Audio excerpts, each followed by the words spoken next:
Welcome to doctor Sushil spotlight. आपण या लेक्चरमध्ये जॉग्रफी NCERT क्लास 6चं क्विक रिव्हिजन घेणार आहोत. आणि डॉक्टर सुशील स्पॉटलाइटला तुम्ही टेलिग्रामवर फॉलो करू शकता, फेसबुकवर फॉलो करू शकता. डिस्क्रिप्शनमध्ये टेलिग्रामची लिंक तुम्हाला मिळेल आणि फेसबुकवर ग्रुप आहे, ओपन ग्रुप आहे, तर तुम्ही तिथून गोष्टी वर्क करू शकता. जॉग्रफी क्लास 6चं जे पहिलं चॅप्टर आहे युनिवर्स, तिच्यामधल्या काही बेसिक गोष्टी, जे काही एक्सटर्नल प्लॅनेट असतात, तर त्या एक्सटर्नल प्लॅनेटची जी रिंग असते तर तिच्यामध्ये काय असतं तर डेब्रीज असतात.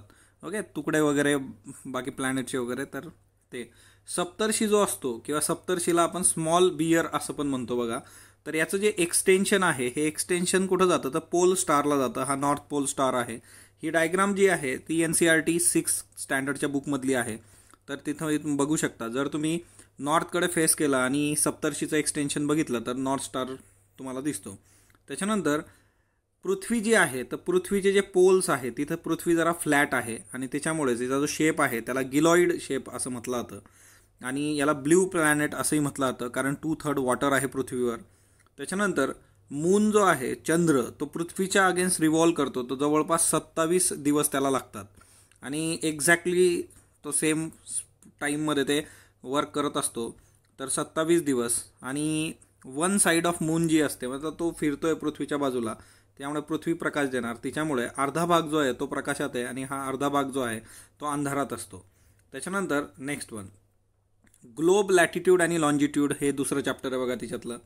आता याच्यामध्ये अँगल ऑफ पोल स्टार जो असतो आवर प्लेसपासून, तर तो आपण लॅटिट्यूडमुळे जाणून घेऊ शकतो. तर हे एक महत्त्वाचं आहे. आता या बेसिक कन्सेप्ट तुम्हाला माहीत आहे, हे मी गृहीत धरतो. या रिव्हिजनमध्ये बेसिक आपण प्रत्येक गोष्ट नाही वर्क करू शकत, तर ते लक्षात ठेवा.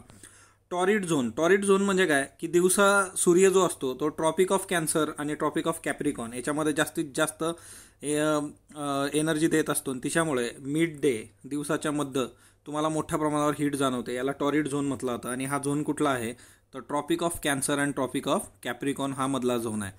टेम्परेट झोन जो असतो तो ट्रॉपिक ऑफ कॅन्सर, कॅप्रिकॉन आणि आर्टिक अंटार्क्टिक सर्कल जे काय असतात, म्हणजे हे तुमचं कॅन्सर, कॅप्रिकॉन आणि इकडं आर्टिक आणि खाली अंटार्क्टिक. तर हा जो रिजन आहे या रिजनसाठी याला टेम्परेट झोन म्हटलं जातं. आणि या टेम्परेट झोनसाठी सर्वात महत्त्वाचं जे आहे की सनचे रेज असतात ते फार कमी पोहोचतात, टेम्परेचर कमी आहे. फ्रिजिड झोन म्हणजे काय तर आर्टिक आणि अंटार्क्टिक. तर हे नॉर्थ पोल आणि साऊथ पोल पण तुम्ही बघू शकतात. आणि इथं मोठ्या प्रमाणावर जे असतं ते थंडी असते, कोल्ड असतं, बर्फ असतो, कारण सूर्याची रेज तिथं फार क्वचित पोहोचतात. त्याच्यानंतर मुवमेंट ऑफ द सन जर तुम्ही बघितलं है ना, तर दिवसा जे असतं दुपारी तर आपली जी सावली असते ती खूप छोटी असते. आणि सनसेटच्या वेळेस आपली जी सावली असते ती लांब पडते. आणि तिच्यामुळे याच्यावरून तुम्ही टाईम बघू शकता की सूर्याची जी पोझिशन आहे तिच्यातून टाईम बघता येतो. तर एवढं लक्षात ठेवा, सनसेट सूर्यास्त जसा जसा होत जाईल तशी सावलीची लेंथ जी ती वाढत जाईल. त्याच्यानंतर अँगल जर बघितला आपण पृथ्वीच्या ॲक्सिसचा ऑर्बिटल पेनशी, तर तो असतो 66.5 डिग्री. तर हा तुम्हाला इथं दिसतो आहे. तर हे जे आहे ते ऑर्बिटल प्लेन आहे आणि ॲक्सिस जो आहे नॉर्थ पोल साऊथ पोल, तर हा अँगल आहे 66 डिग्री. तर ते एक लक्षात ठेवा. त्याच्यानंतर आता ही पण NCERT मधली डायग्राम आहे. त्याच्यानंतर नेक्स्ट वन स्पेरिकल शेप जो असतो, तर पृथ्वीचा स्पेरिकल शेप असल्यामुळे ॲट अ टाईम अर्धाच हाफ जो असतो तो त्याला लाईट मिळत असतो सूर्यापासून. ओके, जसं चंद्राच्या बाबतीत आपण बघितलं त्याच पद्धतीने. थोडं सर्कल ऑफ इल्युमिनेशन म्हणजे काय, आता फॉर एक्झाम्पल इकडं जो आहे हा प्रकाश आहे आणि इकडं जो आहे तो अंधार आहे. तर अंधार आणि प्रकाश यांना डिफरन्शिएट करणारी जी लाईन असते त्याला सर्कल ऑफ इल्युमिनेशन, कारण हे पूर्ण सर्कल असणार आहे. त्याच्यामुळे रोटेशन काय असतं ना, पृथ्वी त्याच्या ॲक्सिस भोवती फिरते है ना. घालीन लोटांगण वंदिन चरण, that is rotation. Revolution movement around the sun fix in a fixed path. म्हणजे तुम्ही पर्टिक्युलरली प्रदक्षिणा जी घालता मंदिरामध्ये है ना, ते असे गोल गोल गोल गोल, त्याला रिव्होल्युशन आहे. आणि पृथ्वी सूर्याला प्रदक्षिणा घालत असते, दॅट इज रिव्होल्युशन. पृथ्वी जवळपास 24 तास घेते एक रोटेशन कंप्लीट करायला आणि यालाच दिवस म्हणतो आपण, अर्थ डे. रिव्होल्युशन जे असतं की पृथ्वी सूर्याभोवती फिरते त्याच्यासाठी 365 आणि वरती अजून पाव दिवस, म्हणजे बघा तुम्हाला दिसतं इथं 365 1/4 आहे. आणि म्हणून 4 वर्षातून एकदा ते 29 आपल्या फेब्रुवारीमध्ये येत असतात. ते कंप्लीट करून घेण्यासाठी. ओके, तर ते एक लक्षात ठेवा. त्याच्यानंतर सीझन जर तुम्ही बघितले तर समर सोल्स्टिस जे काय आहे की नॉर्दर्न हेमिस्फिअर जो असतो उत्तरेकडचा, तर तो सूर्याचा प्रकाश तिथं मोठ्या प्रमाणावर येतो आणि तो सूर्याकडे टिल्टेड असतो, म्हणजे सूर्याकडे त्याचं रोख असतो आणि ते डायरेक्टली ट्रॉपिक ऑफ कॅन्सर जे आहे, हे ट्रॉपिक ऑफ कॅन्सर आहे, या ट्रॉपिक ऑफ कॅन्सरवर सूर्याची प्रकाश डायरेक्टली पडतो. याला समर सोल्स्टिस म्हटलं जातं. आता नॉर्थ पोल जो असतो तो सूर्याकडे टिल्ट झालेला असतो, तिच्यामुळे हे सगळं घडत असतं. ओके, त्याच्यामुळे जवळपास जे काही बियॉन्ड आर्टिक सर्कल तुम्ही जर बघितलं तर कंटिन्युअस 6 महिन्यांसाठी लाईट असतो तिथं. नॉर्थर्न हेमिस्फिअरमध्ये समर असतो आणि 21 जून ही जे सर्वात मोठा दिवस जो असतो, शॉर्टेस्ट नाईट जी आहे ती समर सोल्स्टिसमुळे आहे. सदर्न हेमिस्फिअरमध्ये त्या काळामध्ये काय असतं, विंटर असतो, कारण सूर्याचे सगळे जे जास्तीचे किरण इथं पडत आहेत, ऑब्वियसली कॅप्रिकॉनवर ते कमी पडत आहेत. Winter solstice. आता विंटर सोल्स्टिस जे काही आहे तर तिच्यामध्ये डिसेंबर 22 ट्रॉपिक ऑफ कॅप्रिकॉन जो असतो तर तो टिल्टेड असतो. सदर्न पोल जो आहे सूर्याकडं तो टिल्ट होतो आणि सूर्याची जी किरणं असतात ती ट्रॉपिक ऑफ कॅप्रिकॉनवर जास्त पडतात. ओके, तिच्यामुळे इथं समर असतो, इथं उन्हाळा आहे, तर नॉर्थमध्ये काय राहील, विंटर राहील. इक्विनॉक्स मार्च 21 आणि सप्टेंबर 23 या इक्विनॉक्सचे दिवस आहे. हिच्यामध्ये जे काही इक्वेटर आहे, विषुववृत्त आहे, तिच्यावर सूर्याचा प्रकाश पडतो, डायरेक्टली किरणं पडतात आणि म्हणून या कुठेही हा टिल्टेड नसतो. पृथ्वीचा ॲक्सिस जो आहे तो कुठल्याही पोलला, नॉर्थ किंवा सदर्नला, आणि त्याच्यामुळे इक्वल, आणि तिच्यामुळेच काय होतं की इक्वल डे आणि इक्वल नाईट्स असतात इक्विनॉक्सला, म्हणजे रात्र आणि दिवस यांचा कालावधी इक्वल असतो, सेम असतो. 21 मार्चला मग नॉर्थर्नमध्ये काय असतं तर स्प्रिंग सीझन तिथं असतो, सदर्नमध्ये ऑटम असतो. सप्टेंबर 23मध्ये नॉर्थमध्ये ऑटम असतो आणि सदर्नमध्ये स्प्रिंग असतो, तर अल्टरनेट होतं ते. तर तेवढं एक लक्षात ठेवा. याचा अर्थ असा आहे की वर्षभरातून 2 वेळा सूर्य इक्वेटोरियलवर येत असतो. ओके, तर ते एक लक्षात असू द्यात. दिवस आणि रात्र का होतात तर पृथ्वीच्या रोटेशनमुळे होतात. ओके, ते लक्षात ठेवा.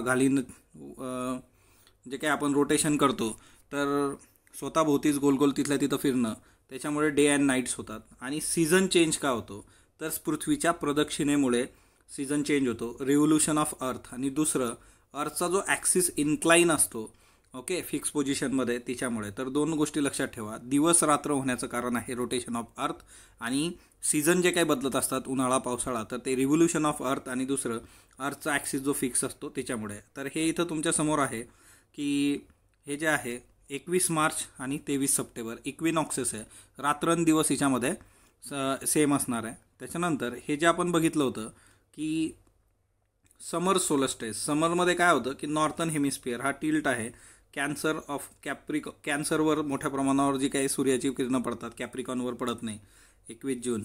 आणि इकडं जे आहे विंटर सोल्स्टिस 22 डिसेंबर, तर ते लक्षात ठेवा. ही डायग्राम कॉमन आहे सर्वदूर, है ना. त्याच्यानंतर मेजर डोमेन्स ऑफ अर्थमध्ये सर्वात महत्त्वाचं जे आहे की एक तर असतं की समुद्र पातळी. तुम्ही जर बघितलं असेल तर सर्वदूर असं लिहिलेलं असतं समुद्र पातळीपासून एवढी उंची. असं का तर सूर्याचं आपलं समुद्राचं जे पाणी असतं ते सर्वदूर त्याची लेवल सेम असते. लँडचं इलिव्हेशन मोजताना जमीन किती उंच आहे ते त्या पातळीपासूनच मोजलं जातं. सूर्याची लेवल 0 घेऊन मग तिथून होतं. माउंट एव्हरेस्ट सर्वात हायेस्ट आहे बघा, 8,848 मीटर. जुंको तबई जापानची व्यक्ती आहे, पहिली महिला जिने माउंट एव्हरेस्ट 1975मध्ये ती चढली होती. मरियाना ट्रेंच हे ग्रेटेड डेप्थ आहे. कशात आहे बरं मरियाना ट्रेंच, मला कमेंट बॉक्समध्ये सांगा, ते येणार आहे पुढे. त्याच्यानंतर एशिया कॉन्टिनेंट्समध्ये जर बेसिक बघितलं तर एशिया सर्वात मोठा कॉन्टिनेंट आहे. 1/3 जवळपास अर्थचा जो काही कॅप्चर करतो तर ते एशिया करतो. ट्रॉपिक ऑफ कॅन्सर तिथून पास होत आहेत, तर ते एक महत्त्वाचं आहे. त्याच्यानंतर युरोपपासून युरल माउंटेन्सनी हा सेपरेट झालेला आहे वेस्टला. तर युरल माउंटेन जे आहे ते युरोपपासून याला सेपरेट करतात. आणि दुसरं म्हणजे लँडमास युरोप आणि एशियाचं जर तुम्ही बघितलं तर युरेशिया असं म्हटलं जातं. युरोप जो आहे आर्टिक सर्कल तिथून पास होतं आणि जवळपास 3ही साईडनी युरोपच्या पाणी आहे. आफ्रिका हा 2 नंबरचा मोठा कॉन्टिनेंट आहे, सेकंड लार्जेस्ट. आणि इक्वॅटोर याच्यातून मिडल कॉन्टिनेंटमधून पास होतो. आणि हा एकमेव असा खंड आहे की जिच्यातून कॅन्सर, इक्वेटर आणि कॅप्रिकॉन हे तीनही पास होतात. हिच्यातली एक नदी पण आहे लिंबू नावाची, जिच्यामधून तिचं मला वैशिष्ट्य सांगा बरं. आता हे कॅन्सर, इक्वेटर, कॅप्रिकॉन पास होत आहे, तर लिंबू नदीचं काय रेफरन्स आहे. त्याच्यानंतर नॉर्थ अमेरिका 3 नंबरचा सर्वात मोठा. आणि नॉर्थ अमेरिका जो आहे तो इस्तमस, छोट्या इस्तमस पनामानी जो आहे तो साऊथ अमेरिकेशी जोडला गेलेला आहे. पण इस्तमस काय असतं ना, की भूभाग जोडण्यासाठी छोटासा भूभाग असतो, त्यानेच इस्तमस. पाण्याच्या हिच्यामध्ये एका बारक्या भूभागांनी 2 भूभाग जोडलेले आहेत मोठे. ओके, याला पण तिन्ही साईडनी ओशन आहे. त्याच्यानंतर दक्षिण अमेरिका जे आहे ते दक्षिण हेमिस्फिअरमध्ये आहे. दक्षिण अमेरिकेच्या बाबतीमध्ये अँडीज पर्वत हा लॉंगेस्ट माउंटेन रेंज आहे जगातली, ती साऊथ अमेरिकेमध्ये आहे. आणि ॲमेझॉन जे आहे जगातली सर्वात मोठी नदी नॉर्थ टू साऊथ, तर ती साऊथ अमेरिकेमध्ये आहे. MCQ करता दोघी गोष्टी लक्षात ठेवा. जगातला सगळ्यात मोठी माउंटेन रेंज अँडीज, ती दक्षिण अमेरिकेत आहे. ॲमेझॉन जगातली सर्वात मोठी नॉर्थ टू साऊथ नदी, ही पण साऊथ अमेरिकेमध्ये आहे. त्याच्यानंतर ऑस्ट्रेलिया सर्वात छोटा आहे ना, स्मॉलेस्ट कॉन्टिनेंट, आणि surrounded by ocean and seize.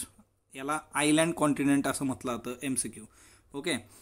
त्याच्यानंतर अंटार्क्टिका जो आहे त्याचा जो साऊथ पोल आहे तो सेंटर ऑफ कॉन्टिनेंट आहे. आणि परमनंट ह्युमन सेटलमेंट इथं नाही, इथं लोक राहत नाही.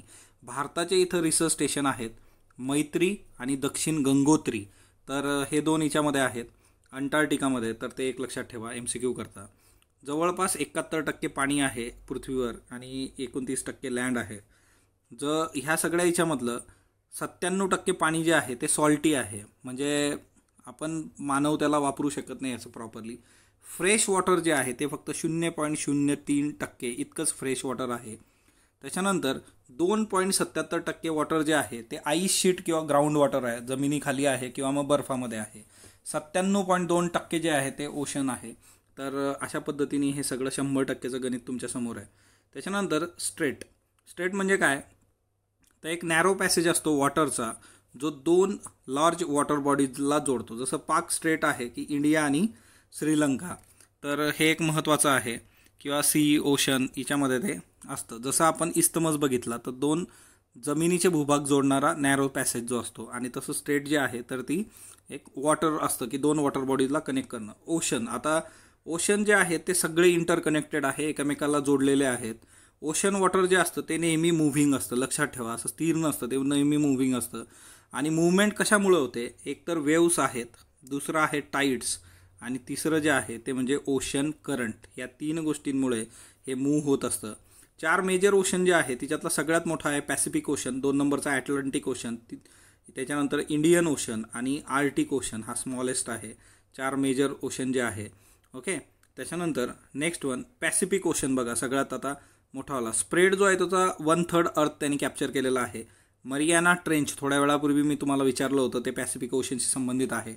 पॅसिफिक ओशन हा सर्क्युलर आहे, जवळपास Asia, Australia, northern and southern America, म्हणजे अमेरिका, ऑस्ट्रेलिया आणि एशिया यांना कॅप्चर करतो किंवा यांना सराउंड करतो पॅसिफिक ओशन. अटलांटिक ओशनचा शेप जो आहे तो यस शेप आहे. आणि नॉर्थर्न आणि सदर्न अमेरिका जो आहे, त्याच्यानंतर वेस्ट युरोप जो आहे, आफ्रिका आहे ईस्टला. ओके, म्हणजे नॉर्थर्न अँड साऊथर्न अमेरिका जे आहे तर अमेरिकेचा वेस्ट भाग, त्याच्यानंतर युरोप आणि आफ्रिकेचा ईस्ट, असा अटलांटिक ओशन तुम्ही बघू शकता. कोस्टलाईन जी आहे अटलांटिक ओशनची ती खूपच इंडेंटेड आहे, इरेग्युलर आहे, आणि याच्यामुळे हे बेस्ट लोकेशन आहे. कशासाठी, तर नॅचरल हार्बर, नैसर्गिक बंदरासाठी सगळ्यात बेस्ट अटलांटिक ओशन आहे. बंदरं जे आहेत, पोर्ट हिच्यावर आहेत, आणि त्याच्यामुळे सगळ्यात बिझिएस्ट ओशन आहे अटलांटिक ओशन. MCQ करता लक्षात ठेवा. आर्टिक ओशन जो आहे तो आर्टिक सर्कलमध्ये आहे, नॉर्थ पोल त्याला सराउंड करतं, आणि पॅसिफिक ओशनशी जोडला गेलेला आहे तो बेरिंग स्ट्रेटमुळे. MCQ है ना. आर्टिक ओशन जो आहे तो बेरिंग स्ट्रेटमुळे पॅसिफिक ओशनशी जोडला गेलेला आहे. त्याच्यानंतर bound by northern coast of northern America and Eurasia. Okay, तर हा नॉर्थर्न अमेरिका आणि युरेशियाशी जोडलेला आहे नॉर्थर्न साईडला. ॲटमॉस्फिअर जर तुम्ही बघितलं तर ॲटमॉस्फिअर जवळपास 1600 किलोमीटर वरपर्यंत आपण अनुभवू शकतो. नायट्रोजन 78% आहे, ऑक्सिजन जो आहे तो 21% आहे, गरजेचं आहे आपल्यासाठी जीवनासाठी. CO2 जे आहे ते हीट जे आहे ते ॲब्झॉर्ब करतं आणि आपलं जे क्लायमेट आहे ते गरम करून ठेवण्याचा प्रयत्न जे काम करतं. डेन्सिटी जी आहे ॲटमॉस्फिअरची ती मॅक्झिमम ॲट सी लेवल असते. ओके, तर हे महत्त्वाचं आहे. ॲटमॉस्फिअरची डेन्सिटी, त्याची घनता जी वातावरणाची ती सी लेवलला मॅक्झिमम असते आणि जसं जसं तुम्ही वर जाणार तसं तसं ती घनता जी असते ती कमी होत जाते. आणि त्याच्यामुळे माउंटेनवर जाण्यासाठी माउंटेनर्स जे असतात त्यांना ऑक्सिजन सिलेंडर ठेवावा लागतो बरोबर. इंडियन ओशनच्या बाबतीमध्ये काही बेसिक गोष्टी आहेत की फक्त हा एकमेव असा ओशन आहे ज्याला देशावरून नाव आहे इंडियन ओशन. याचा शेप जो आहे तो त्रिकोणी असा शेप आहे. नॉर्थला याला एशिया आहे, वेस्ट आफ्रिका आहे, ईस्ट ऑफ ऑस्ट्रेलिया आहे. त्याच्यानंतर narrow strip of land joining to land masses is known as a isthmus. हा ना, पनामा इस्तमस थोड्या वेळापूर्वी आपण बघितलं होतं. तर ही एक बेसिक कन्सेप्ट लक्षात ठेवा. आणि जे काही दोन वॉटर बॉडीजला जोडतं तर ते असतं स्ट्रेट. ओके, तर ते लक्षात असू देत. त्याच्यानंतर नेक्स्ट वन, मेजर लँडफॉर्म्स जर तुम्ही बघितले तर मेजर लँडफॉर्ममध्ये काही बेसिक गोष्टी येतात. ते म्हणजे काय, इंटरनल प्रोसेसमुळे काय होतं, जमिनीच्या आत इंटरनल होत असलं तिच्यामुळे जमीन अपलिफ्ट होते, सिंक होतं अर्थचं सरफेस. किंवा एक्सटर्नलमुळे काय होतं, इरोजन होऊ शकतं, डिपॉझिशन होऊ शकतं. म्हणजे एक्सटर्नल काय आहे, पाऊस, ऊन, याच्यामुळे काय होतं, विअरिंग होतं. आणि जर डिपॉझिशन म्हणजे काय, तर जमिनीवर गाळ आणला, हिच्यामध्ये फ्लड आलं, तिच्यामध्ये मोठ्या प्रमाणावर माती वाहून आली, डिपॉझिशन झालं. ओके, आणि ह्या ज्या आहेत की एक्सटर्नल प्रोसेस जी आहे तिच्यामध्ये इरोजन, डिपॉझिशन, तर ह्या दोन गोष्टी रनिंग वॉटर, त्याच्यानंतर आईस आणि विंड हिच्यामुळे होतात. ओके, म्हणजे वारा, बर्फ आणि रनिंग वॉटर, तर हिच्यामुळे इरोजन होऊ शकतं, डिपॉझिशन होऊ शकतं. त्याच्यानंतर माउंटेन काय असतं की natural elevation of earth surface. आता पृथ्वीवर जर उंचवटा आहे त्याला तुम्ही माउंटेन म्हणणार कधी, जर किमान हाईट त्याची 600 मीटर इतकी असली तर त्याला माउंटेन म्हटलं जातं आणि त्याला स्टीप स्लोप पाहिजेत. Okay, fold mountain. आता माउंटेनचे प्रकार काय आहेत, फोल्ड माउंटेन जो असतो तर त्याचं एक्झाम्पल हिमालय आहे. फोल्ड माउंटेन हे अशा पद्धतीने तयार होत असतात. तर हिमालय आणि आल्प्स जे आहे ते यंग फोल्ड माउंटेन, ते तरुण आहे, आता नवीन म्हणजे फार जुने नाही आहेत.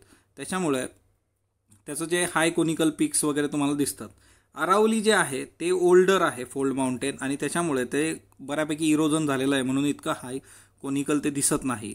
ओके, इरोजन त्याचं मोठ्या प्रमाणावर आहे. ॲपलाचियन्स, आता हे नॉर्थन अमेरिकेमधलं हे आहे ॲपलाचियन्स. तर ॲपलाचियन्स जे आहे तर ते किंवा युरल माउंटेन्स रशियामधले जे आहे ते राऊंडेड फीचर आहे, लो इलिव्हेशन आहे आणि ते पण ओल्ड फोल्ड माउंटेन्स आहेत. तर परीक्षेमध्ये असं विचारलं जातं की यंग फोल्ड माउंटेन्स कुठले आणि ओल्ड फोल्ड माउंटेन्स कुठले. तर हिमालया आणि आल्प्स हे यंग फोल्ड माउंटेन्स आहेत. अरावली, ॲपलॅन्चेस, युरल हे ओल्ड फोल्ड माउंटेन्स आहे. ब्लॉक माउंटेन कसं तयार होतं की हे खालीवर ज्या वेळेस होतात गोष्टी त्यावेळेस अशा पद्धतीने ब्लॉक सरकतो डायरेक्ट. तर large area broken and displace vertical movement असते आणि त्याच्यामुळे एकतर ते खाली जाणार, वर येणार आणि त्याच्यामुळे हे ब्लॉक माउंटेन्स तयार होतात. अपलिफ्ट जे असतं याच्यातलं, हे आता हे वरती आलेलं आहे तर याला म्हटलं जातं हॉर्स्ट, असं याला म्हटलं जातं. आणि जे मध्ये गेलेलं आहे हे, तर हे जे काही लोअर ब्लॉक आहे याला म्हटलं जातं ग्रॅबेन. तर हे नीट लक्षात ठेवायचं. Fold mountain. राईन व्हॅली जी आहे किंवा वोगस माउंटेन जो आहे युरोपमधला तर त्याला ब्लॉक माउंटेन आहे तो, तर ते लक्षात ठेवा. व्होल्कॅनिक माउंटेन, व्होल्कॅनोमुळे जे माउंटेन्स येतात, माउंट किलिमंजारो आहे आफ्रिकामध्ये, माउंट फुजियामा आहे जपानमध्ये, माउंट किया आहे हवाई, पॅसिफिक ओशनमधलं जे आहे तर ते पण अंडर सी माउंटेन्स आहे. आणि हे माउंट एव्हरेस्टपेक्षा हायर आहे. त्याची जी माउंट कियाची हवाईची हाईट आहे ती जवळपास 10,205 एवढी आहे. त्याच्यानंतर ज्या काही परमनंटली फ्रोझन रिव्हर असतात त्यांना ग्लॅसियर म्हटलं जातं, रिव्हर ऑफ आईस, ग्लॅसियर्स. ओके, त्याच्यानंतर प्लेट्यू, पठारामध्ये पण ओल्ड आणि यंग असंच आहे. इलिव्हेटेड फ्लॅटलँड असते, याला आपण पठार म्हणतो बघा. आणि याचा जो टॉप असतो तो फ्लॅट असतो, टेबल लँड असते ही. ओके, आणि दुसरी महत्त्वाची गोष्ट याच्यामध्ये की याला स्टीप स्लोप्स पण असतात. डेक्कन प्लेट्यू याचं एक्झाम्पल आहे ना, वन ऑफ द ओल्डेस्ट. त्याच्यानंतर ईस्ट आफ्रिका प्लेट्यू आहे की जो केनिया, युगांडा, टांझानिया तुम्हाला आढळतो. वेस्टर्न प्लेट्यू ऑफ ऑस्ट्रेलिया आहे. ओके, तिबेटियन प्लेट्यू हायेस्ट आहे, जवळपास म्हणजे 4,000 ते 6,000 मीटर सी लेवलच्या वरती आहे तिबेटियन प्लेट्यूचा फायदा काय असतो, एक म्हणजे पठाराचा फायदा. याच्यामध्ये rich in mineral and deposits, मोठ्या प्रमाणावर मिनरल आणि डिपॉझिट्स याच्यामध्ये सापडतात.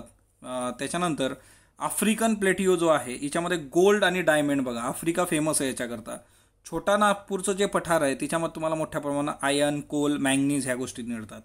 त्याच्यानंतर सेव्हरल वॉटरफॉल्स, मोठ्या प्रमाणात धबधबे पण याच्यावरून तयार होतात.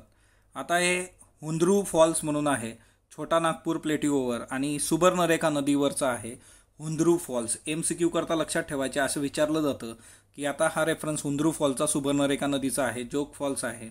लावा प्लेट्यूज जे काय असतात लाव्यामुळे तयार झालेले, जमिनीतून जो लावा बाहेर येतो तर ते ब्लॅक सॉईलमध्ये रिच असतात, फर्टाईल असतात फूड कल्टिवेशनसाठी आणि टुरिस्ट पण अट्रॅक्ट करतं. त्याच्यामुळे याचं महत्त्व अशा पद्धतीने आहे. Plains, large stretch of flat lands, म्हणजे जवळपास 200 मीटरपेक्षा उंच नसावं मीन सी लेवलपेक्षा आणि मोठ्या प्रमाणावर फ्लॅट असतं. आता प्लेन जे आहे ते रिव्हरमुळे फ्रेम होतात. आता याच्यामध्ये जर तुम्ही बघितलं की फ्लो ऑफ माउंटेन, स्लोप जो आहे याचा तो त्याला रिरोड करत असतो आणि इरोडेड मटेरियल जे असेल, सँड असेल, स्टोन असेल, म्हणजे नदी वगैरे जे असते ना ते वरतून जे सगळं गाळ घेऊन येते खाली ते डिपॉझिट करते, तर त्याच्याने प्लेन फॉर्म्स होतात. लार्जेस्ट प्लेन जे आहे ते एशिया आणि नॉर्थ अमेरिकेमध्ये तुम्हाला सापडतात. गंगा ब्रह्मपुत्राचा प्लेन आहे बघा इंडियामध्ये, यांगतेजचा चायनामध्ये आहे. प्लेन्स हे खूप फर्टाईल असतात, त्याची फर्टिलिटी खूप मोठ्या प्रमाणावर असते. जवळपास भारतामध्ये या गंगा हिच्यामध्ये 43% सगळी जे लोक म्हणजे तो एरिया आणि पॉप्युलेशनचा हे आहे. ह्युमन हॅबिटेशन्स आहे, थिकली पॉप्युलेटेड आहे, हे पॉप्युलेटेड मोठ्या प्रमाणात लोक तिथं राहतात. भारताच्या बाबतीत जर तुम्ही बघितलं तर भारताचा एरिया जो आहे तो 3.28 मिलियन स्क्वेअर किलोमीटर एवढा आहे. नॉर्थ टू साऊथ जे आहे 3200 किलोमीटर आहे आणि ईस्ट टू वेस्ट 2900 आहे. याचा अर्थ काय होतो, नॉर्थ ते साऊथ हे मोठं आहे ना, लेंथ जी आहे ती नॉर्थ ते साऊथ जास्त आहे rather than east to west. Location northern hemisphere आहे. लॅटिट्यूड 8.4 आणि 37.6 नॉर्थ. लॉंगिट्यूड जे आहे 68 ते 97 समजा.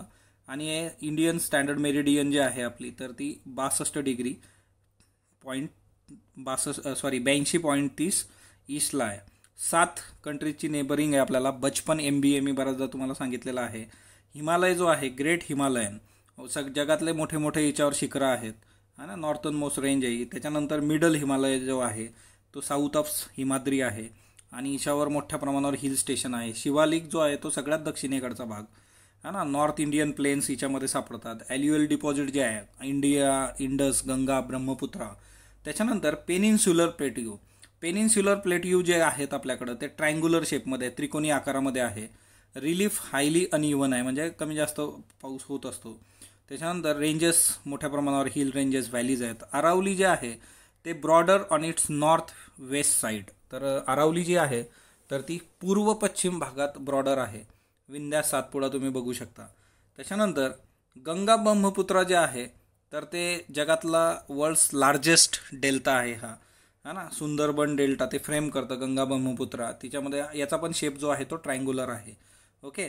आता डेल्टा जो आहे, डेल्टा म्हणजे काय, ज्या वेळेस नदी समुद्राला मिळते त्यावेळेस जे काही तिथं तयार होतं त्याला डेल्टा असं म्हटलं जातं. आता कोरल जे काही असतात, स्केलेटन ऑफ एक मरीन ॲनिमल आहे समुद्रात सापडतो, पॉलिप्स. तर त्या पॉलिप्सचं जे काही स्केल्टन्स असतात त्याला कोरल्स म्हणतात. लक्षद्वीप आयलंड जे आहे ते कोरल आयलंड आहे.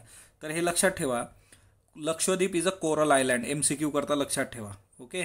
त्याच्यानंतर पेनिन्सुला काय असतं की पीस ऑफ लँड आहे, surrounded by water bye 3 side. 3 बाजूंनी पाण्याने जर तुम्हाला वेढलेलं असेल एखाद्या लँडला तर त्याला पेनिन्सुला असं म्हटलं जातं.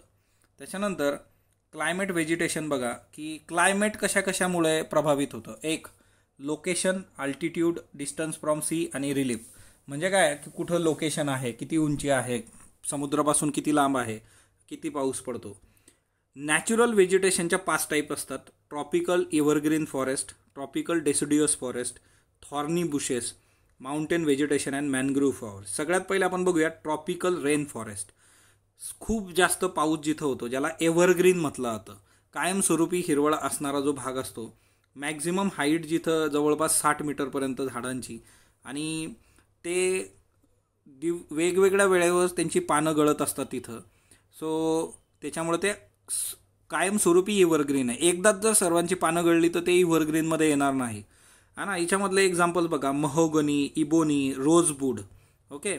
तर याच्यासाठीचा कीवर्ड जो आहे तो MER, मर लक्षात ठेवायचं. महोगनी, इबोनी आणि रोजवूड हे ट्रॉपिकल रेन फॉरेस्टमधले झाडं आहेत. एरियात जर तुम्ही बघितलं, अंदमान निकोबार आयलँडमध्ये सापडतं हे, पार्ट्स ऑफ नॉर्थ ईस्ट स्टेटमध्ये सापडतं, वेस्टर्न स्लोप ऑफ वेस्टर्न घाट, याच्यावर कितीतरी वेळा MCQ विचारून झालेले आहेत. हे कुठं सापडतं, नॉर्थ आहे ते. ओके. ट्रॉपिकल डेसिड्युअस फॉरेस्ट जे आहे, लार्ज पार्ट ऑफ इंडिया, भारताचं मोठ्या प्रमाणावर ट्रॉपिकल डेसिड्युअस फॉरेस्ट आहे. याला मॉन्सून फॉरेस्ट पण म्हटलं जातं. लेस डेन्स असतं, खूप जास्त घनता नसते आणि एकाच वेळेत सर्व झाडं जी असतात ती त्यांची पानगळ एकदाच होते आणि त्याच्यामुळे ट्रॉपिकल डेसिड्युअस फॉरेस्ट. याच्यामधली झाडं बघा कुठली कुठली असतात. याच्यामधली झाडं आहे, साल आहे, टीक आहे, पिपळ आहे, नीम आहे, शिसम आहे, हा ना, सगळी माहिती आहे आपल्याला ती, काय ना, आपल्याकडे कॉमन आहे सगळं. त्याच्यानंतर एरिया, कुठल्या कुठल्या एरियात आहे, मध्य प्रदेश, उत्तर प्रदेश, बिहार, झारखंड, छत्तीसगड, ओडिसा आणि महाराष्ट्राचा काही भाग. ओके. सो एकंदरच हा सगळा जो सेंट्रल इंडिया तुम्हाला दिसतो तिच्यामध्ये मोठ्या प्रमाणावर हे ट्रॉपिकल डेसिड्युअस आहे. थॉर्नी बुशेस म्हणजे काय, काटेरी झाडं. ड्राय जेवढा एरिया आहे तिथं हे थॉर्नी असतं आणि याचे जे लिव्ज असतात ते स्पाईन्स हे करतात आणि त्याच्यामुळे पाण्याचा लॉस कमी होतो आणि ते डेव्हलप केलेलं आहे त्यांनी, कारण पाणीच कमी आहे तिथं. कॅक्टस, खैर, बबूल, किकर, तर हे सगळे जे असतात तर हे सगळे थॉर्नी बुशेसमध्ये येतं. कॅक्टस, खैर, बबूल, किकर. राजस्थानचा काही भाग आहे, पंजाब, हरियाणा, गुजरात आणि eastern slope of western western घाटचा जो पूर्वेकडचा भाग आहे तिच्यामध्ये. बऱ्याचदा असं होऊ शकतं की पंजाब हरियाणामध्ये तर एवढी ग्रीन रिव्होल्युशन, एवढं पाणी तिथं कसं सापडणार, MCQमध्ये इथं आपण गणतो. ओके. तर ते लक्षात ठेवा. त्याच्यानंतर माउंटेन व्हेजिटेशन. आता माउंटेन व्हेजिटेशन काय आहे की हाईटवर, मग आता ही हाईट किती असते, 1500 ते 2500 मीटर हिच्यावर हे सापडतात आणि हिच्यामध्ये काय काय आहे आणि जसं जसं तुम्ही हाईट वर जाल तसं जसं टेम्परेचर कमी होतं. चीर, पाईन, देवदार हे वृक्ष तुम्हाला तिथं सापडतात. मॅनग्रोव्ह फॉरेस्ट जे आहे तर ते सलाईन वॉटरमध्ये सस्टेन होतं आणि सुंदरबन वेस्ट बेंगॉलमध्ये मॅनग्रोव्ह तुम्हाला आढळतं. अंदमान निकोबारमध्ये आढळतं. सुंदरी ट्री तिथं मोठ्या प्रमाणावर असतात. भारताच्या वाईल्ड लाईफबद्दल 6 NCERTमध्ये जे काही बेसिक रेफरन्स आहे, टायगर नॅशनल ॲनिमल आहे. एशियाटिक लॉयन जे आहे ते गिर फॉरेस्ट गुजरातमध्ये सापडतात. एलिफंटच्या बाबतीमध्ये आसाम, केरला, कर्नाटकामध्ये आहे. कॅमल डेझर्टमध्ये आहे. वाईल्ड ॲसेट जे आहे ते रन ऑफ कच्छ. त्याच्यानंतर वाईल्ड गोट्स जे आहे किंवा स्नो लेपर्ड आहे, बियर्स आहे, हिमालयन रिजनमध्ये सापडतात. पिकॉक आपला नॅशनल बर्ड आहे. वाईल्ड लाईफ वीक कधी सेलिब्रेट होतो, तर फर्स्ट वीक ऑफ ऑक्टोबर. ऑक्टोबरचा पहिला आठवडा जो असतो तो वन्यजीवांसंबंधी अवेअरनेस करता हे साजरा केला होतो. कोब्रा आणि क्रेट्स हे स्नेकच्या स्पेसिस आहेत. मायग्रेटरी बर्डचा जर विचार केला तर ह्यावर्षी मायग्रेटरी बर्डच्या न्यूज खूप होत्या. आता विंटर डिसेंबर ते मार्च हे भारतामध्ये असतात मायग्रेटरी बर्ड्स. याच्यामध्ये pelican, Siberian crane, stork, flamingo, Pintail duck आणि कर्ल्यू. तर एवढ्या 6 आहेत मायग्रेटरी बर्ड्स जे आपल्याला इथं दिलेले आहेत. मोस्ट दॅम भरपूर आहेत ते तसे. ओके. त्याच्यानंतर लू जी असते ती हॉट ड्राय विंड असते समरमध्ये, तर हे एक लक्षात ठेवा. त्याच्यानंतर मेजर सीझन जे आहेत आपल्याकडे, कोल्ड वेदर सीझन विंटर ज्याला म्हणतो आपण, डिसेंबर ते फेब्रुवारी. हॉट वेदर सीझन जे आहे तो मार्च ते मे. आता काय चालू आहे तर हॉट वेदर सीझन चालू आहे. ओके. समर विंटर मान्सून जे आहे ते जून ते September. Season of retreating monsoon जे आहे तो ऑक्टोबर ते नोव्हेंबर आणि याला ऑटम म्हणतात. थोड्या वेळापूर्वी ऑटम आलं होतं बघा, तर ते ऑक्टोबर ते November season of retreating monsoon. तर हे आपल्या इथले हे आहेत. कॉमन बर्ड्स जे आहे इंडियामधले ते पॅरट, पिगॉन, मेना, गीस, बुलबुल, डक्स, तर हे आहेत. तर एकंदरच 6वीच्या NCERTमधले महत्त्वाचे फॅक्ट्स होते ते आपण बघितलेले आहेत. असंच आपण एक NCERT बघूयात. स्पॉटलाईट बरोबर जोडलेलं राहा. स्पॉटलाईटला लाईक करा, शेअर करा, सबस्क्राईब करा. धन्यवाद.